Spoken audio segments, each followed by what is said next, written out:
నేను ఒకటే చెప్తున్నా, మీకు చదువు కావాలంటే మీరు అన్నింటినీ కూడా వదిలేయాలి. నేను ఎప్పుడు చెప్తున్నా కదా, పాత విద్యార్థులు ఏమైనా ఓల్డ్ స్టూడెంట్స్ ఉంటే ఈ మాట చెప్తున్న వాళ్ళకి అర్థమవుతుంది.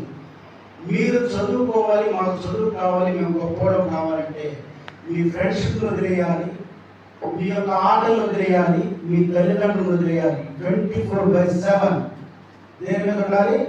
చదువు చదువు చదువు చదువు తప్ప ఏది కాకూడదు. ఈ బుక్స్ అన్నింటినీ కూడా మీకు ఇస్తున్నాను, ఇక్కడ వీటిని పెడుతున్నాను. నేను నవీన్ గారికి, లైబ్రరీకి, ప్రతి ఒక్కరికి కూడా రిక్వెస్ట్ చేస్తున్నాను. ఎవరైతే పిల్లలు ఉన్నారో ఆ పిల్లలకి ఈ బుక్స్ ఇవ్వండి, ఆ పిల్లలు చదివేటట్లు చేయండి. ఈ పుస్తకాలు నేను ఎప్పుడే చెప్తున్నానమ్మా, నేను మీకు తెలుసు కదా, నేను ఎంబీబీఎస్ని డిస్కంటిన్యూ చేశాను. MBBS Siddhartha medical college Vijayawada 15 రోజులే నేను చదివింది. 15 రోజులు కూడా నేను తాపి పనికి పోయి పుస్తకాలు సంపాదించుకొని, మీకేమో సుబ్రహ్మణ్యం అన్నయ్య పుస్తకాలు కొనుక్కొచ్చిస్తున్నాడు, కానీ సుబ్రహ్మణ్యం అన్నయ్యకి ఎవరు కూడా పుస్తకాలు కొనిలేదు. కాపీ పనికి పోయి 750 రూపాయలు సంపాదించుకొని ఇదే ఫిజిక్స్, కెమిస్ట్రీ, బయాలజీ 3 పుస్తకాలు తెచ్చుకొని 15 రోజులు నాకు నిద్ర అంటే తెలియదు, ఆహారం అంటే తెలియదు. గుంటూరు మెడికల్ కాలేజీలో ఎంసెట్ రాసి 2 గంటల ఎగ్జామ్, 3 గంటల ఎగ్జామ్, గంటలో నా ఎగ్జామ్ అయిపోయింది. బయటికి వామిటింగ్ చేసుకుని వస్తున్నాను, విపరీతమైన జ్వరం. అక్కడ ఉన్నటువంటి తల్లిదండ్రులు అన్నారు, ఈ పిల్లాడు ఈ యొక్క ఎగ్జామ్ పేపర్ చూసి భయపడి పారిపోయి వస్తున్నాడు అని. కానీ వాళ్ళకేం తెలుసు, సుబ్రహ్మణ్యానికి తెలుసు సుబ్రహ్మణ్యం యొక్క కెపాసిటీ ఏంటో. 147.75 నా మార్కులు 200కి 15 రోజులు చదివితే 1012 ర్యాంకు, ఫ్రీ సీటు, కానీ చదువుకోవడానికి డబ్బులు లేవు. నా ఫీజు ఎంత తెలిసినప్పుడు 6,800 రూపీస్.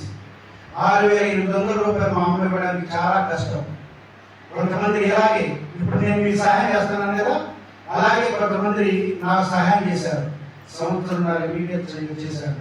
నేను ఎంబీబీఎస్ చేయలేదు, డాక్టర్ని కాలేజీ పోయానని చెప్పేసి నాకు విపరీతమైనటువంటి బాధ ఎప్పుడూ ఉంటుంది. నేను డాక్టర్ని కాలేదు కాబట్టి అనేక మంది పిల్లలు డాక్టర్లు కావాలనేది నా కోరిక. ఈ కోరిక కోసం నేను పరితపిస్తున్నాను. నా మాట వినండి దయచేసి, బాగా కష్టపడండి. ఇంటర్మీడియట్ ఫస్ట్ ఇయర్ ఉన్నటువంటి పిల్లలు ఇప్పుడే స్టార్ట్ చేయండి ప్రిపరేషన్. సార్ మీరు ఇప్పుడే వాళ్ళకి గైడ్ చేయండి మేడం. ఇప్పటి నుండి వాళ్ళు ఫస్ట్ ఇయర్ నుంచి ఈ పుస్తకాలు చదవాలి. మన దగ్గర ఫిజిక్స్ వాళ్ళ ఉంది, ఎల్ఎన్ మెటీరియల్ ఉంది, ఎల్ఎన్ నంబర్ 1 ఇన్స్టిట్యూట్, ఫిజిక్స్ వాళ్ళ నంబర్ 1 ఇన్స్టిట్యూట్, ఎన్సీఆర్టీ సంబంధించినటువంటి విభాగాలు అన్నీ ఉన్నాయి మన దగ్గర. అవన్నింటినీ కూడా మీరు తరువుగా కానీ ఒక్కొక్క పుస్తకాన్ని కనీసం 2 సార్లు చదివితే ఏం లేదమ్మా, ఒక వైట్ నోట్బుక్ పెట్టుకోవాలి. ప్రతి క్వశ్చన్, ప్రతి ఆన్సర్, ప్రతి ఎక్స్ప్లెనేషన్ చదువుకుంటూ రాసుకుంటూ పోవడమే.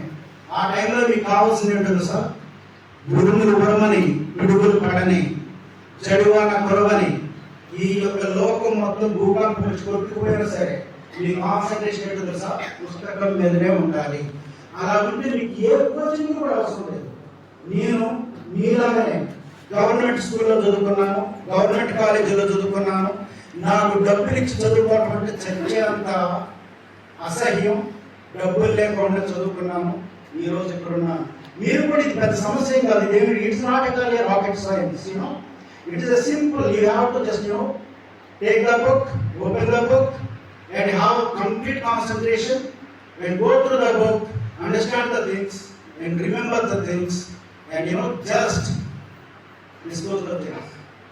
Simple principle. Mathematics 24/7 చేస్తూనే ఉండాలి. అదేవిధంగా ఎవరైతే సిఎస్ ఉన్నారో, అంటే కామర్స్ బ్యాక్గ్రౌండ్ ఉన్నటువంటి పిల్లలు ఎవరైతే ఉన్నారో, చార్టెడ్ అకౌంటెన్సీ అద్భుతమైనటువంటి అవకాశాలు ఉన్నాయి.